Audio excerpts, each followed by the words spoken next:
Captain Kim Tae-ho walked slowly into the huge Galactic Council room. His heavy boots made soft sounds on the shiny metal floor. The room was so big that it could hold 1,000 people easily. Giant curved walls reached up so high that he had to bend his neck back to see the top. Alien beings of all shapes and sizes filled the floating seats that hung in the air. Around him some aliens had 4 eyes that glowed bright blue and blinked in strange patterns. Others had long snake-like bodies, covered in green scales that sparkled under the artificial lights. There were creatures that looked like giant insects with wings that buzzed softly, and others that seemed to be made of pure light. Contained in crystal shells, the air smelled strange, like metal and something sweet that made his nose itch. Kim Tae-ho had been a ship captain for 20 years. He had fought in 3 wars and seen more battles than most soldiers ever would. But standing here in front of all these powerful alien races made him feel very small. His hands stayed locked behind his back as he tried to look confident, even though his heart was beating fast. In the center of the room, a hologram showed the human fleet. The ships looked exactly like what they were: simple metal boxes with engines attached to the back. They had no fancy curves or glowing parts like alien ships did.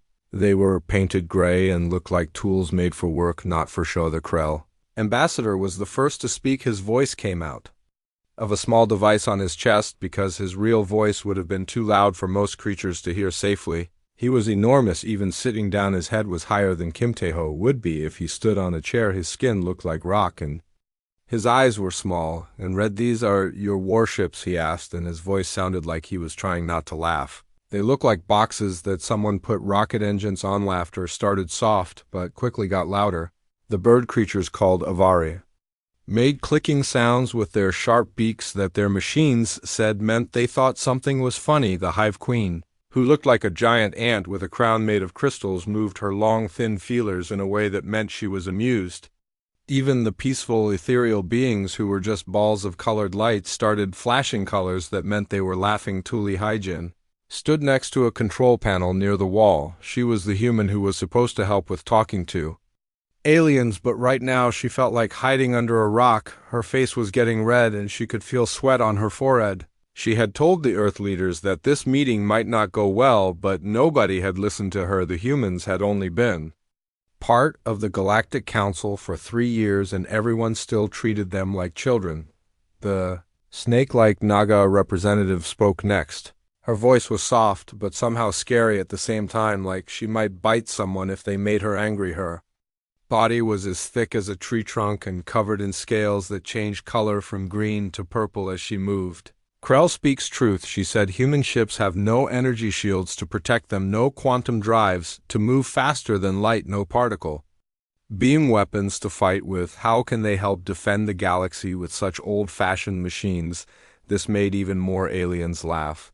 The Techno Syndicate representative was not really alive in the way most creatures were. Instead, he was a collection of metal parts and wires that somehow could think and talk. He made clicking and buzzing sounds that his translator said meant he found something very amusing. "Your ships use bullets and chemical rockets," he said. "Those things belong in a museum, not in a real war. Your weapons are so old that our ancestors used better ones 1,000 years ago." Park Jin-woo was Earth's military expert, and he was getting angry fast. He had fought in the border wars where human soldiers had died protecting Earth colonies. He had seen what human weapons could do when used by brave people. But here, surrounded by beings who could bend space and control gravity, his experience felt worthless. Captain Kim stepped forward and his voice stayed calm even though he was upset. "Our ships may look simple, but they work well for us. We think that sometimes the best answers are the ones that you can count on." This only made the aliens laugh harder. The Quantum Collective representative, who looked like a floating jellyfish made of electricity, pulsed with bright colors that meant extreme amusement. "Simple solutions are for simple minds," she said through her translator. "Advanced problems need advanced answers." The council chairman was the oldest being in the room. His original body had died so long ago that no one remembered what his species looked like. Now he lived in a mechanical body made of shiny metal and glowing crystals. He had seen the rise and fall of entire civilizations, and his voice carried the weight of thousands of years. He raised one metal hand, and the room became quiet. "The human delegation will be given patrol duties in Sector 7, he announced, your ships are not suitable for real combat against the Void Swarm threat. The words hit Kim Tae-ho like a punch to the stomach. Patrol duty meant they would be sent to empty space where nothing important ever happened. It was the kind of job given to people who could not be trusted with real work. As the meeting ended, aliens filed out of the room, still making sounds of amusement. Some of them pointed at the hologram of human ships and shook their heads. Others whispered to each other in languages that sounded like music or grinding metal. The ethereal council members floated past like colorful clouds, and one of them pulsed with colors that the translator said meant pity. Poor humans, they think they can fight a galactic war with ancient weapons. Kim Tae-ho gathered his small team of humans and tried to keep his dignity. They had come here hoping to prove that Earth deserved respect, but instead they had been treated like children playing with broken toys. Lee Hae-jin looked like she might cry in park. Jinwoo's hands were clenched into fists. The worst part was that the aliens were not trying to be mean. They really believed that human technology was useless. The Krell ambassador even stopped to pat Kim Tae-ho on the shoulder with one enormous hand. Do not feel bad, he said in his booming voice. Every species starts somewhere. Your people will learn eventually. As they walked out of the chamber, Kim Tae-ho could still hear aliens talking and laughing. The Quantum Collective was explaining to someone how human ships were so primitive that they would probably break down before reaching any real battle. The Avari were making bets about how long human ships would last in their first fight outside the chamber. Lee Hae-jin finally spoke. I am sorry, Captain. I tried to warn Command that this would happen. Kim Tae-ho looked back at the chamber where the most powerful beings in the galaxy had just dismissed humanity as irrelevant. It is not your fault, he said quietly, but they will learn that humans are not as helpless as they think. He did not know how or when, but somehow he was sure that the aliens would regret underestimating Earth. The laughter echoing from the chamber would not last forever. 3 months had passed since the embarrassing meeting at the Galactic Council. Commander Choi Min-ho sat in his captain chair aboard the human ship, Soul's Pride, looking at the orders that had just arrived on his screen. The message was exactly what he had expected after the alien leaders had laughed at human technology. Patrol Sector 7, the orders said, watch for Void Swarm Scouts, report any activity. Do not engage unless absolutely necessary. Min-ho sighed and leaned back in his chair. The Soul's Pride was his home, and he knew every bolt and wire in her hull. She was not pretty like the alien ships with their smooth curves and glowing parts. Instead, she looked like what she was, a tool built for fighting. Her gray metal sides were thick and strong. Her weapons were simple but reliable. Her engines were loud, but they worked. The bridge around him was cramped compared to alien ships, but every station had a purpose. Lieutenant Yoon Gi-yoon sat at the communications desk, her fingers dancing over controls that would let her talk to other ships across vast distances. Engineer Park Soo-bin monitored the fusion reactor that powered everything on the ship. Sergeant Lee Kyung-min watched the tactical screens that showed what was happening in space around them. Commander, we are getting a message from Captain Han Sora on the Bizen Defender, reported Lieutenant Yoon. Her voice was calm, but Min-ho could hear the frustration underneath. Captain Han says the alien patrol ships are leaving Sector 7. They say there is no point in wasting advanced ships on empty space. Min-ho nodded grimly. He had expected this. The ethereal council ships, with their ability to disappear and reappear anywhere they wanted, had left yesterday. The Krell heavy cruisers with weapons that could crack planets in half had followed them. Other alien fleets were pulling back to more important areas, leaving the humans alone. Sir Engineer Park looked up from her control panel, concern showing on her face. Our long-range sensors are picking up strange readings from the void sectors. The patterns do not match anything in our computer files. The Void Swarm was humanity's first real introduction to galactic warfare. These creatures were not like any life form that Earth scientists had ever studied. They consumed entire star systems, leaving nothing but empty space behind them. They had been pushing into civilized areas of the galaxy for decades, forcing different alien species to work together. Despite their natural hatred for each other, every few years a major battle would be fought to push the Void Swarm back. These battles used the most advanced weapons. The galaxy could produce energy beams that could cut through anything, force fields that could stop entire fleets, quantum bombs that could destroy space itself. But somehow the Void Swarm kept coming back stronger each time, Sergeant. Lee studied the sensor data that was coming in. The readings are getting stronger, Commander. Whatever is out there, it is big, and it is moving this way. Captain Han So-ra appeared on the main screen as her ship moved closer to their position. Her face usually showed the calm confidence of an experienced officer, but now Minho could see worry in her eyes. Minho, I'm getting similar readings on my sensors. The alien command ships are too far away to help us quickly if something happens. How long before the nearest council fleet can reach us? Minho asked. 72 hours minimum, came the reply. The Krell say they need time to charge their quantum jump drives for a trip this far out.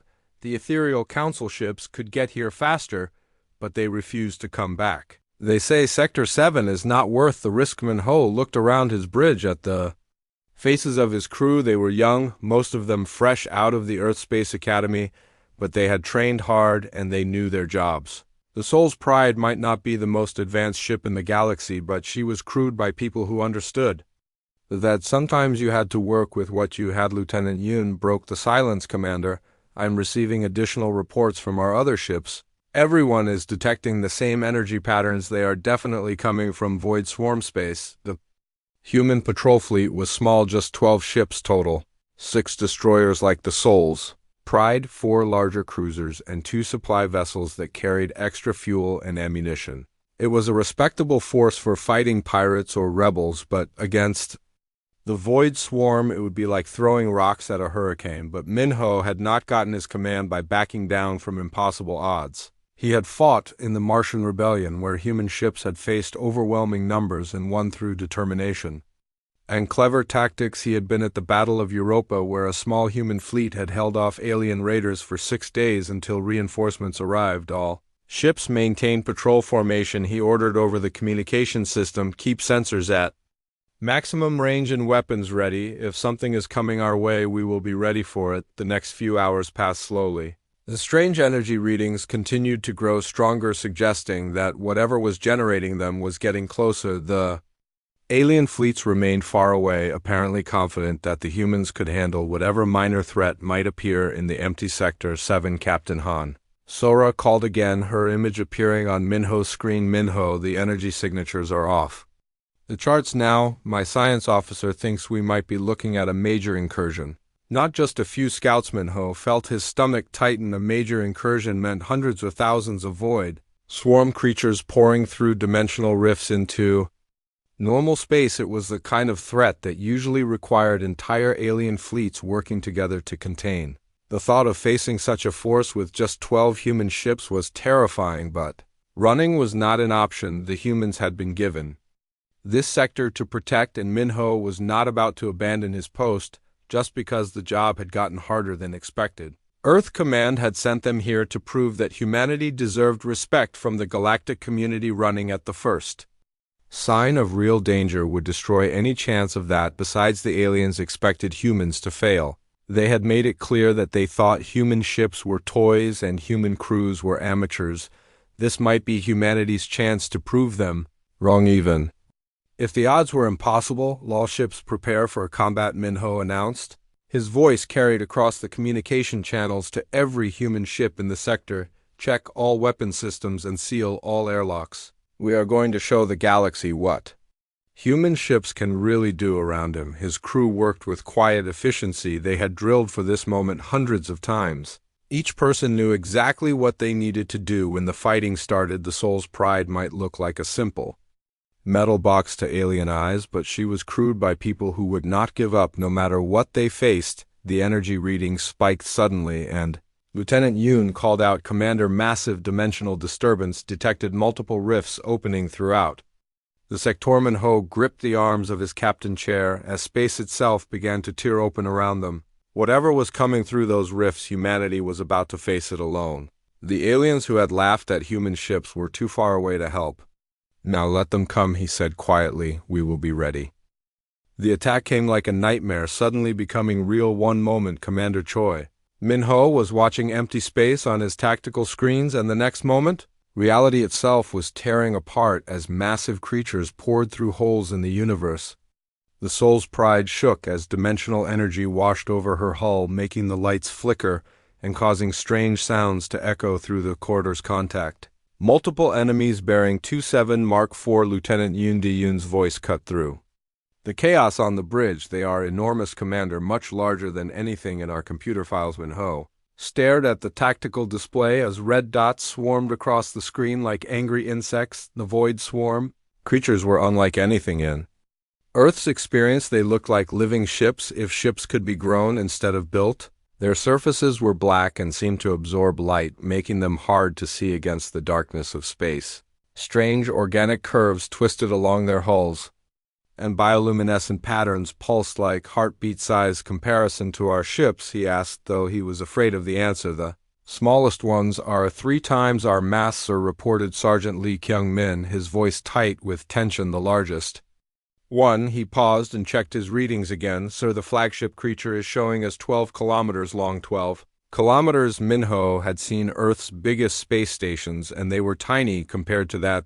The creature was not just a ship. It was like a flying city designed for one purpose, destroying everything in its path. Captain Han So-ra's face appeared on the communication screen, her usual calm expression showing cracks of fear. Min-ho, we are outnumbered 50 to 1. Maybe we should fall back and wait for council reinforcements. Min-ho stared at the swarm of creatures approaching his small fleet. It would be smart to retreat. It would be safe. The alien commanders would understand. After all, they had never expected much from human ships anyway, but something deep in his chest rebelled against the idea of running without firing a shot. His grandfather had fought in the Korean War with nothing but an old rifle against impossible odds. His father had been a fighter pilot who had never backed down from a dogfight, even when outnumbered. The blood of warriors flowed in Min-ho's veins, and that blood was telling him to stand and fight. Negative. So-ra, we hold position. Send a message to Council Command, but we are not abandoning our sector. The human fleet looked pathetic compared to what was coming toward them. 6 destroyers, 4 cruisers, and 2 supply ships. Against any normal enemy, it would be a decent force. Against this swarm of alien nightmares, it looked like a group of fishing boats facing a hurricane. The first wave of creatures approached, moving in ways that hurt to watch. They slid through space like swimming through water, leaving trails of twisted energy behind them. Their organic hulls pulsed with patterns of light that seemed to form strange symbols, or maybe messages that human minds could not understand. Weapons range in 30 seconds, called Lieutenant Park Ji-hoon from the weapons control station. Magnetic accelerators charged and ready, sir. The magnetic accelerators were humanity's main weapons, simple devices that used powerful magnetic fields to launch chunks of metal at incredible speeds. No fancy energy beams or exotic particles, just good old-fashioned kinetic energy. The aliens had laughed at these primitive weapons, but they were all humanity had. All ships, pick your targets, Min-ho ordered over the fleet communication channel. Concentrate fire on the smaller units first. Let us see what these things are made of. 12 human ships opened fire at the same moment. Streams of hypervelocity projectiles, invisible to the naked eye, but deadly beyond measure, lanced out toward the approaching swarm. Each projectile was just a piece of dense metal accelerated to 30% of light speed, but when something that small moved that fast, it carried more energy than most bombs. The alien commanders, watching from their distant positions, would have laughed if they had seen the primitive display. Kinetic weapons were museum pieces, in their opinion, relics from a more barbaric age when civilizations had not yet learned to harness exotic energies and bend space to their will. But those alien commanders were not there to see what happened when the projectiles hit their targets. The effect was devastating. The void swarm creatures had evolved to fight against energy weapons. Their exotic matter hulls could absorb particle beams and deflect force fields. They could feed on the advanced technologies that galactic civilization used for warfare, but they had never encountered anything as simple and brutal as a chunk of tungsten moving at 90,000 kilometers per second. Direct hits on targets 1 through 6. Park Ji-hoon reported, amazement clear in his voice. They are dying, sir, actually dying. The creatures struck by human weapons did not just take damage, they began to dissolve. Their exotic matter became unstable when faced with pure kinetic impact, the same substances that made them nearly invulnerable to energy weapons became their weakness when hit by something as basic as accelerated metal. The first wave of creatures died in seconds. Their bioluminescent patterns flickered and went dark as their organic hulls collapsed into clouds of strange particles that sparkled like glitter before fading away. The dimensional rifts behind them pulsed with agitation as if the remaining creatures could not understand what had just happened. Sir Lieutenant Yoon called out, "We are receiving some kind of transmission from the creatures. It is not in any language our computers recognize, but the pattern suggests distress or confusion." More creatures poured through the rifts, but now they moved differently. The confident predatory approach was gone, replaced by something that looked almost like caution. They had expected to face the usual galactic fleet with energy shields and particle beam weapons. Instead, they found something their evolutionary adaptations could not handle. The battle became a slaughter. Human weapons tore through creature after creature with mechanical precision. The Soul's pride rocked as her magnetic accelerators fired again and again. Each shot was perfectly aimed by computer guidance systems that never missed. Each hit was lethal against enemies that had no defense against simple physics. Hull breach on Deck 7, reported Chief Engineer Park Subin from deep within the ship, sealing it now. Reactor output holding steady at 95%. The creatures were not helpless. They fought back with weapons of their own, bioenergy beams that could melt steel and organic missiles that tracked their targets through space, but their attacks were designed to overwhelm energy shields and disrupt exotic matter. The thick metal hulls of human ships absorbed the impacts and kept fighting. Ammunition status, Minho called out, down to 60% on magnetic accelerators, 30% on missiles, came the reply. But sir, look at this on the tactical display. Something incredible was happening. The massive flagship creature, the 12-kilometer monster that had emerged first, was backing away from the human fleet. Its smaller companions followed their bioluminescent patterns, now pulsing in what looked like panic or fear. "They are running," whispered Sergeant Lee in disbelief. "The Void Swarm is actually running from us." For the first time in galactic history, the creatures that had terrorized entire star systems were retreating, not from superior technology, but from weapons so primitive that most civilizations had abandoned them thousands of years ago. The irony was not lost on Minho as he watched the most feared predators in the galaxy flee from simple kinetic energy. All ships pursue at flank speed, he ordered. Do not let them regroup. The human fleet, battered but victorious, pushed forward.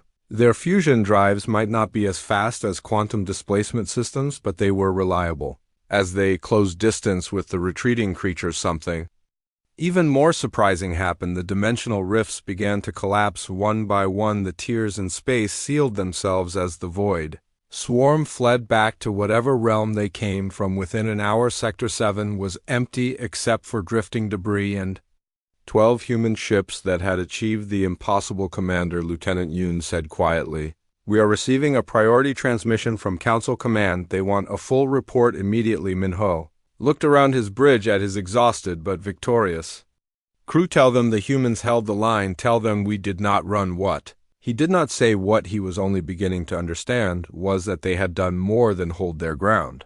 They had discovered something that would change everything. The battle continued for 6 brutal hours. Wave after wave of Void Swarm creatures emerged from the dimensional rifts, only to be destroyed by the relentless fire of human weapons. Commander Choi Minho had stopped counting how many enemies they had killed after the number reached 300. The tactical display showed nothing but debris fields where living nightmares had been moments before. Hull breach on Deck 12, Chief Engineer Park Subin reported from deep within the Soul's Pride. "Emergency teams are sealing it now.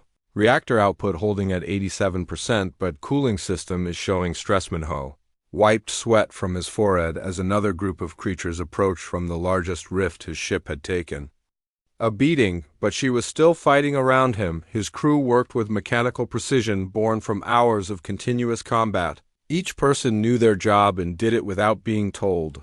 The aliens had designed their ships to be beautiful, efficient, and elegant. Humans had designed theirs to keep working no matter what happened to them. The difference was becoming very clear as the battle raged on. Ammunition status, he called out for what felt like the 100th time, down to 40% on magnetic accelerators, 20% on missiles. Lieutenant Park Ji-hoon replied, "But sir, you need to see this on the main display. Something extraordinary was happening. The Void Swarm Creatures were not just dying when hit by human weapons, they were dissolving completely. Their exotic matter hulls, which had been nearly invulnerable to energy weapons, became unstable when faced with simple, kinetic impacts. The creatures were literally falling apart. At the molecular level, Captain Han Sora's voice crackled over the communication system. Minho, are you seeing this? The big ones are starting to retreat. It was true. The massive flagship creature that had emerged first was backing away from the human fleet. Its bioluminescent patterns had changed from the aggressive reds and oranges of attack mode to the pale blues and greens that seemed to indicate fear or confusion.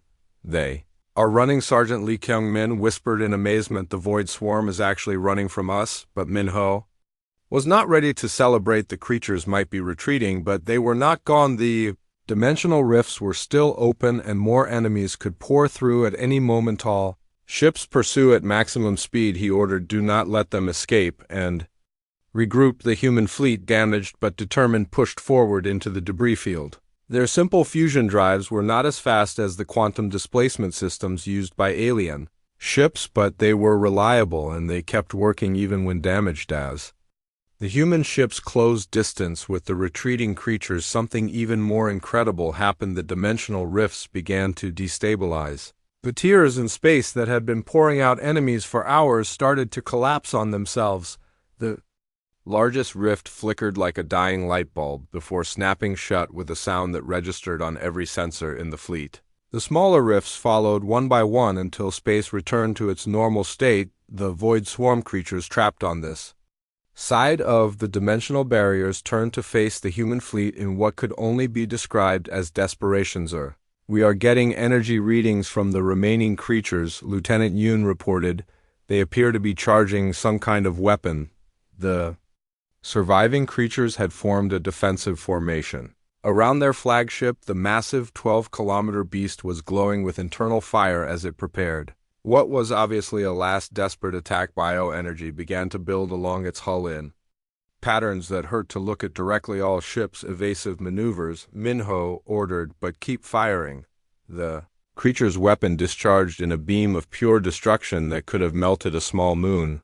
The energy lanced through space toward the Soul's pride with enough power to vaporize any normal target. But the Soul's pride was not normal. She was built by humans who understood that sometimes the best defense was simply having thicker armor. The beam struck the ship's hull and the metal glowed. White-hot emergency alarms screamed as the temperature sensors went crazy, but the thick steel and titanium plates held.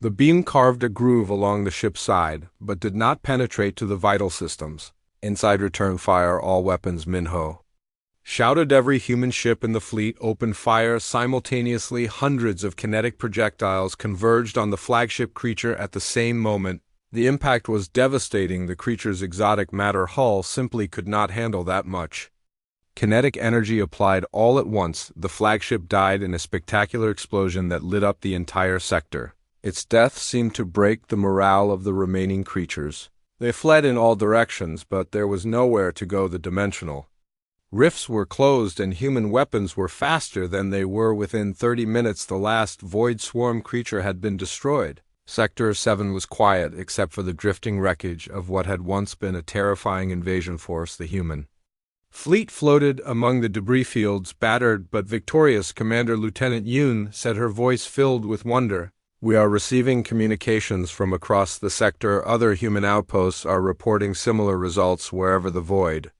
swarm attacked human positions, they were defeated. The implications were staggering.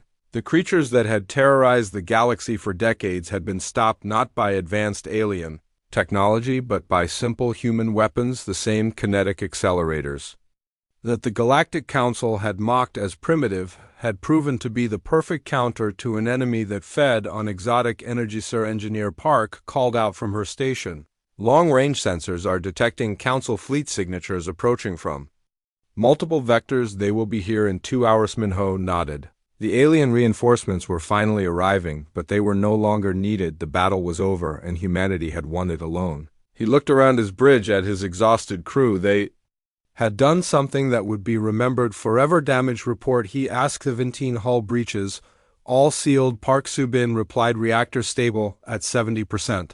Weapon systems functional, but ammunition reserves critically low. We can fight, but not for long casualties, Minho asked, dreading the answer. 3 dead, 14 wounded. Medical teams are handling the injuries. 3 people had died to save an entire sector from the void swarm. Minho would remember their names forever. They had proven that human ships and human crews could stand against the worst the galaxy had to offer. Captain Hansora appeared on the communication screen, her face showing exhaustion but also pride. Minho, my ship took heavy damage, but we are still operational. What are your orders? Minho thought about the alien fleets approaching Sector 7. They would arrive expecting to find wreckage and dead humans. Instead, they would find a human fleet that had accomplished the impossible. We hold position and wait for the Council fleets, he said. When they arrive, we will give them a full report on what happened here. What he did not say was that those aliens were about to learn that their primitive human allies had just changed the entire nature of galactic warfare. The laughter from the council chamber seemed very far away now. In its place would come respect earned through blood and determination. The void swarm had vanished, but the legend of what 12 human ships had accomplished would live forever. Admiral Park Sang-woo arrived at the Galactic Council space station 5 days after the Sector 7 incident. His transport ship was escorted by a full scientific team and carried detailed recordings of every moment of the battle. The same chamber that had once echoed with laughter at human technology now buzzed with confused whispers as alien representatives tried to understand what had happened. The data must be incorrect, insisted the Techno Syndicate representative, his mechanical form clicking nervously. Primitive kinetic weapons cannot be more effective than our quantum disruptors. We have run the calculations 1,000 times. Dr. Kim Yoon-ji, Earth's leading expert on alien biology, stood beside a holographic display showing the molecular breakdown of void swarm remains. Her quiet voice carried clearly through the chamber's advanced sound systems. The evidence is clear, she said. The creature's exotic matter becomes unstable when hit by simple kinetic impact. Energy weapons actually strengthen their molecular bonds. The revelation sent shockwaves through the assembled aliens. For centuries, they had been fighting the void swarm with their most advanced weapons, particle beams that could cut through planets' force fields, that could stop entire fleets, quantum bombs that could destroy space itself. But all of these sophisticated weapons had been feeding the enemy rather than destroying it. The ethereal council representative pulsed with colors that indicated deep thought. Through their crystal translator, a musical voice emerged. This suggests that our advanced weapons technology has been making the enemy stronger instead of weaker. Commander Choi Min-ho and Captain Han Sora sat in the witness section still, amazed to find themselves at the center of galactic attention. They had simply done their jobs, but their jobs had revealed a truth that centuries of advanced warfare had missed. The aliens who had once laughed at them now hung on their every word. The Krell ambassador, his massive form unusually quiet, studied the battle recordings for the 3rd time. Show us again how your weapons work, he rumbled. Dr. Lee Chang-soo, the human fleet's chief weapons engineer, activated another display. Magnetic acceleration drives projectiles to 30% of light speed, he explained. No exotic particles, no energy fields, just mass and velocity.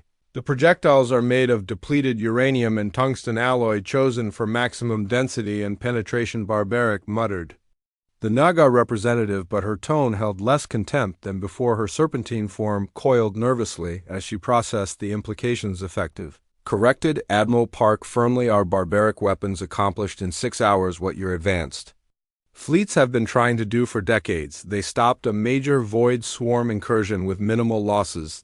The chamber fell silent as the full meaning sank in. The Avari delegation clicked their beaks in patterns that their translators identified as deep concern. The Hive Queen's antennae drooped as she shared the disturbing news with her collective consciousness across the galaxy. There is more. Dr. Kim continued, calling up additional data. Analysis of the dimensional rifts shows that they close automatically when enough void swarm creatures die. The creatures themselves appear to be anchor points for the rifts. Destroy enough of them and their entry portals collapse. This was perhaps the most shocking revelation of all. The dimensional rifts that allowed the void swarm to invade normal space were not just gateways, they were sustained by the life force of the creatures. themselves. When enough creatures died, the rifts became unstable and sealed themselves. Fleet Admiral Zethkra, the ancient war leader who had commanded galactic forces for 3 centuries, finally spoke. His words came slowly, as if each one carried enormous weight. You are saying that our most powerful weapons have been helping the enemy, while your most primitive ones have been the key to victory. That appears to be correct, Admiral Park replied. We recommend immediate testing of kinetic weapons across all Council fleets. The suggestion caused an uproar. Several representatives left their seats, arguing among themselves in languages that made the translation system struggle. The idea that advanced civilizations would need to adopt primitive human technology was almost too much to accept. The quantum collective representative, who existed as a floating cloud of organized energy, pulsed with colors indicating extreme agitation. We have spent millennia perfecting our energy manipulation technologies. You ask us to abandon all of that for metal bullets? Sometimes the old ways are better, Captain Han. Sora said quietly. Her words carried the authority of someone who had faced the enemy. And one, I have seen what happens when the Void Swarm meets human weapons. They did a Techno Syndicate representative's mechanical parts word in what might have been distress. You want us to go backwards in our technological development to become primitive like humans who just saved an entire sector. Commander Minho interrupted, standing up from his seat. His voice carried the edge of controlled anger. We may be primitive, but we are alive and our sector is safe. Fleet Admiral Zethkra raised one clawed hand for silence. Pride will not save our worlds from the Void Swarm, he declared. If human weapons work, we will use human weapons. Admiral Park, can your people help retrofit our fleets? We can teach you the principles, Park replied, but your ships are not designed for kinetic warfare. It would be easier and faster to build new vessels using human engineering concepts. The chamber erupted. Again, the thought of abandoning their sleek, beautiful ships for blocky human designs was almost as painful as admitting their weapons were useless. Several delegates stormed out while others huddled in excited conversation. Dr. Kim activated a new display showing comparative effectiveness rates in our tests. Kinetic weapons show a 300% higher kill rate against Void Swarm creatures compared to energy weapons. The difference is not small, it is overwhelming. The Hive Queen, who had been silent during most of the proceedings, finally spoke through her translator. My collective has analyzed the data. The humans are correct. Our weapons have been feeding the enemy for generations. We have been making them stronger with every battle. The admission hung in the air like a death sentence. Generations of military doctrine had to be thrown away. Entire fleets would need to be rebuilt. The most advanced civilizations in the galaxy would have to learn from the species they had considered the most primitive. The council chairman, his ancient mechanical form showing signs of deep processing, spoke with the weight of eons. The evidence is conclusive. Human weapons are effective against the Void Swarm. We will begin immediate conversion of all fleet assets to kinetic weapon systems. The transformation would take months or even years. But for the first time since the Void Swarm had appeared, there was real hope of victory. Not through advanced technology or exotic physics, but through the simple application of mass and velocity. Admiral Park looked around the chamber at the faces of beings who had once dismissed humanity as irrelevant. Now they were asking for human help, begging to learn human techniques. The laughter had stopped completely. In its place was the desperate hope that primitive human weapons might save them all. The meeting ended with plans for immediate cooperation. Human engineers would work alongside alien scientists to develop new weapons systems based on kinetic principles. It would be the largest technological collaboration in galactic history, led by the species that everyone had underestimated. As the delegates filed out, many of them stopped to shake hands with the human representatives. The same aliens who had mocked human ships now treated them with deep respect. Commander Minho watched them go and allowed himself a small smile. The galaxy was about to learn that sometimes the best technology was the kind that simply worked. 8 months after the Sector 7 battle, the largest shipyard in galactic history orbited a human colony world called New Sol.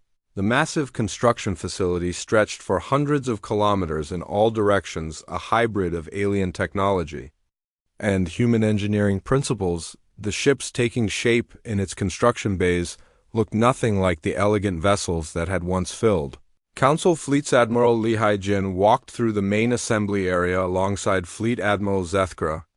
The ancient alien war leader moved slowly, but his attention was focused completely on the vessels being built around them.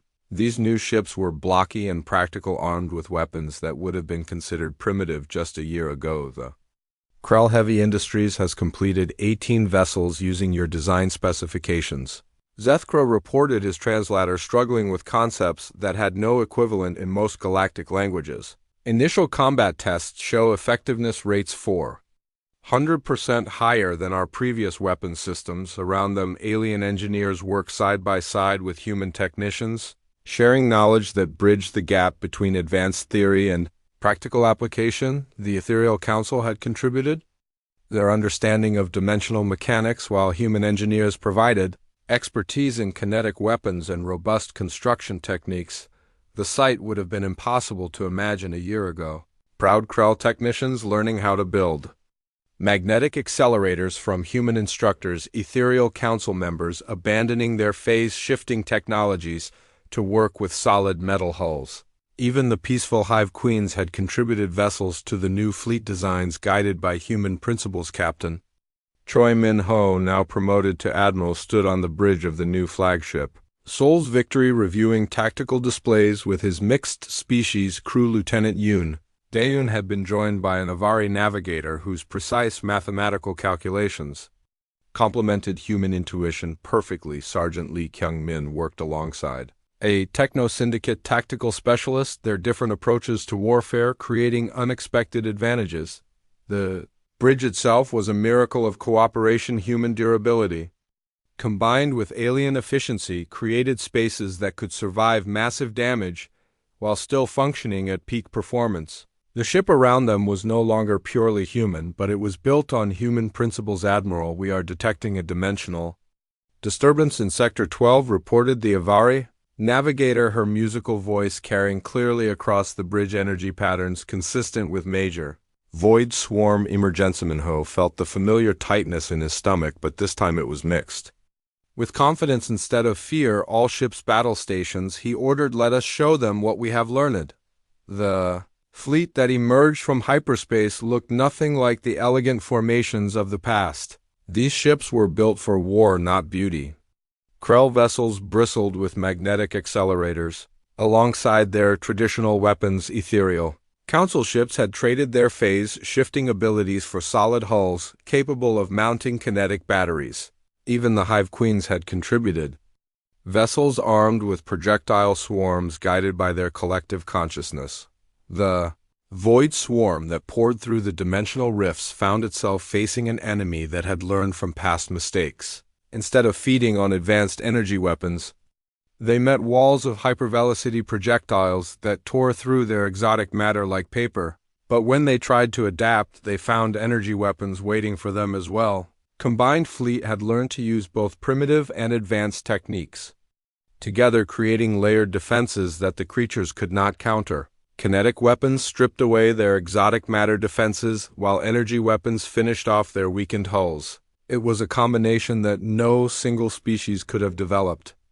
Alone direct hits across all targets, reported Lieutenant Park from his weapon station. Enemy formation is breaking apart. Admiral Lee watched from the fleet command ship as the battle unfolded with systematic precision. The same aliens who had once laughed at human ships now fought alongside them, using weapons designed on human principles. The creatures that had terrorized the galaxy for generations found themselves outmatched by cooperation and determination. The battle lasted only 2 hours. Compared to the 6-hour struggle at Sector 7, the new fleet was not just more effective, it was overwhelmingly superior. The void swarm creatures that had once seemed invincible died by the hundreds as human kinetic weapons tore through their ranks. Admiral, dimensional rifts are collapsing, reported Captain Hansora from her position commanding the human squadron. The void swarm is in full retreat across the entire sector as the last rift sealed itself. Admiral Lee reflected on how much had changed. The humans had arrived at the galaxy as junior partners mocked for their primitive technology, but they had proven that innovation did not always require complexity. Sometimes the best solutions were the ones that simply worked. The mixed fleet regrouped In formation around the Soul's Victory alien ships, flying alongside human vessels in perfect coordination, the sight would have been impossible just months ago, but now it seemed natural, each species contributing their strengths while learning from the others. Commander Admiral Zethkra appeared on the main communication screen, his ancient features showing something that might have been satisfaction. This is the 15th major Void Swarm incursion that has been defeated using human weapon principles. The enemy appears to be retreating from all sectors. The implications were staggering. The Void Swarm, which had been an unstoppable force for decades, was now in full retreat across the galaxy, not because of some miracle breakthrough in exotic physics, but because primitive kinetic weapons had proven more effective than advanced energy systems. Admiral Lee looked out at the mixed fleet that surrounded her. Flagship human ships served alongside alien vessels, crews working together.